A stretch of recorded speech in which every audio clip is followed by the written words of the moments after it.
Imagine waking up one morning to find that a single tweet, just a few words from Elon Musk, has wiped more than $25 billion off Netflix's value. How did a social media post from the world's richest man spark one of the biggest corporate headaches of the year? Tonight, we're breaking down the shocking war between Elon Musk and Netflix, a feud filled with money, morals, and massive egos. So grab your popcorn, because this one's got everything: drama, outrage, and billions on the line. Let's rewind a little. Netflix was already walking a tightrope between creativity and controversy. Over the past few years, the streamer has leaned heavily into inclusive storytelling, shows and films featuring LGBTQ+ characters, gender-fluid leads, and progressive themes. Supporters call it representation. Critics say it's agenda-pushing. Then Elon Musk entered the chat. Late one evening, the billionaire fired off a post on X, his own platform, accusing Netflix of targeting kids with woke content. Within minutes, "Cancel Netflix" started trending. For many parents online, Musk's post felt like a rallying cry. For others, it looked like another billionaire trying to stir outrage for clout. But whatever side you're on, there's no denying the power of that post. Musk didn't stop at one comment. He followed up with memes, screenshots, and pointed sarcasm. He compared Netflix to a Trojan horse sneaking ideology into children's minds, and his supporters echoed him across social media. Within 24 hours, trading desks began to notice something unusual. Netflix stock was sliding fast. Analysts estimate that in the days following Musk's boycott call, Netflix's market capitalization fell by anywhere between $15 billion and $25 billion. Was it coincidence? Maybe. But the timing lined up almost perfectly with the online storm Musk unleashed. To understand why Musk went after Netflix, you have to look at the larger cultural battlefield he's been fighting on. He's been outspoken against what he calls woke mind virus, his phrase for corporate activism and identity-based marketing. When he saw clips from a Netflix animated series featuring a transgender teen hero, he reposted them with the caption, "This is what they're teaching your kids." Musk's defenders say he's simply voicing what millions of parents feel, that entertainment companies have stopped listening to average viewers. Critics, on the other hand, argue that Musk is weaponizing outrage for engagement. Either way, his comments struck a nerve. After Musk's post, cancel culture took center stage, but this time aimed at Netflix. Some high-profile influencers publicly canceled their subscriptions, posting screenshots of their cancellation receipts. Conservative talk shows picked it up. Hashtags like Boycott Netflix and Protect the Kids shot up the trending lists. Meanwhile, Netflix creators and fans fired back.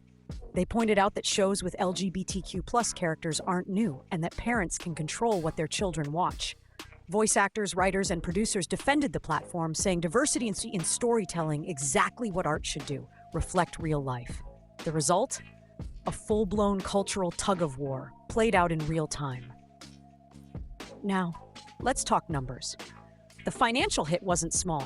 In less than a week, Netflix's stock price dipped by over 4%. That's roughly $25 billion erased from its market value. Investors hate controversy, especially when it threatens subscribers. Analysts say Musk's megaphone amplified fears that families might actually leave the platform. Even if just 1% of US subscribers canceled, that's tens of millions in lost monthly revenue. Add to that, advertisers watching closely, competitors circling, and the media spotlight burning bright. Some insiders say Netflix execs held emergency meetings to assess potential fallout. No official statement was released, but leaks suggest they were monitoring subscription data hour by hour. Why didn't Netflix fight back publicly? The streamer has weathered boycotts before. Remember Cuties in 2020 or the Dave Chappelle special Backlash? Each time, the company stayed largely quiet and let the storm blow over. This time, though, the stakes felt different. It wasn't just an internet mob. It was Elon Musk, a man whose single tweet can move markets. Sources inside the company reportedly described the mood as tense but strategic. One executive allegedly said, "Responding directly to Musk only makes him louder." So Netflix opted for silence. But silence can sometimes sound like guilt to the public. While Netflix stayed quiet, the world didn't. Parents flooded forums debating whether the platform had crossed a line. Some argued Netflix was simply showing that different people exist and that kids benefit from understanding diversity. Others claimed the company had turned family entertainment into political messaging. Even celebrities weighed in. A few actors who've worked with Netflix publicly defended the company, while others subtly backed Musk by liking his posts or retweeting comments about corporate overreach. The internet loves a good villain, and depending on your feed, that villain was either Musk or Netflix. Financial journalists jumped on the story like sharks smelling blood. Headlines screamed, "Musk meltdown costs Netflix billions," and streaming giant faces cultural reckoning. Cable news panels debated whether this was a turning point in the so-called culture wars. On social media, memes compared Musk to a superhero saving kids from woke Hollywood, while others mocked him as an attention seeker fighting cartoons. All that noise feeds the algorithm, and the more people talked, the worse Netflix's numbers looked. Behind the scenes, fund managers were reevaluating their holdings. Some quietly trimmed their Netflix positions, fearing more bad press. Others bought the dip, convinced that Musk's boycott would fade, just like many before it. But the immediate effect was undeniable: volatility. Netflix shares swung wildly throughout the week, and its valuation kept sliding. For a company trying to convince investors it has steady growth after a tough 2022, this was terrible timing. What makes this story fascinating isn't just the money, it's the cultural power struggle behind it. We're seeing a world where CEOs are celebrities, where tweets move trillions, and where streaming companies shape social values. Musk used his influence not just as a businessman, but as a cultural figure challenging Hollywood's direction. His followers celebrated him for saying what everyone's thinking. Critics warned that boycotts based on identity politics can hurt artists and marginalized voices.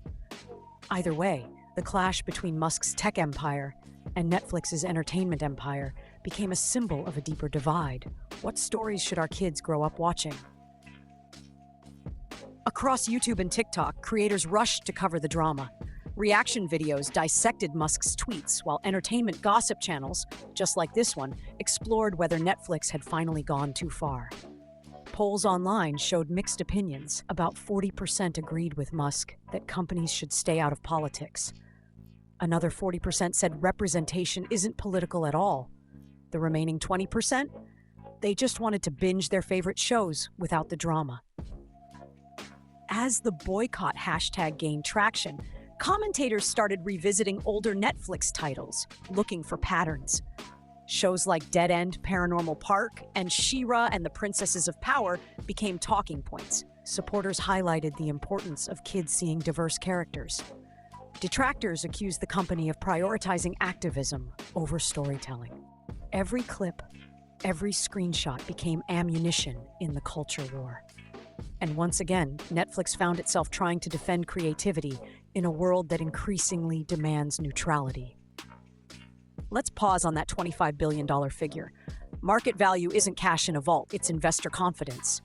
When headlines scream Netflix loses $25 billion, what they really mean is that shareholders collectively valued the company that much less after the uproar. Still, perception is reality on Wall Street. For advertisers and partners, that headline matters. A tarnished brand can mean fewer deals, smaller sponsorships, and slower subscriber growth. So even if Musk's boycott doesn't last forever, the damage to Netflix's reputation may linger. By the weekend, Musk was tweeting victory laps. He posted screenshots of the falling stock chart with a single caption, "Woke mind virus equals bankruptcy." His followers flooded the comments with fire emojis and clapping hands. Whether or not he actually caused the market dip, Musk had already won the attention war. He dominated headlines, shaped the narrative, and forced one of the biggest entertainment companies in the world onto the defensive.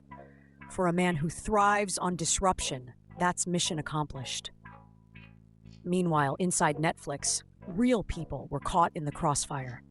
Animators, writers, and producers saw their work turned into political talking points.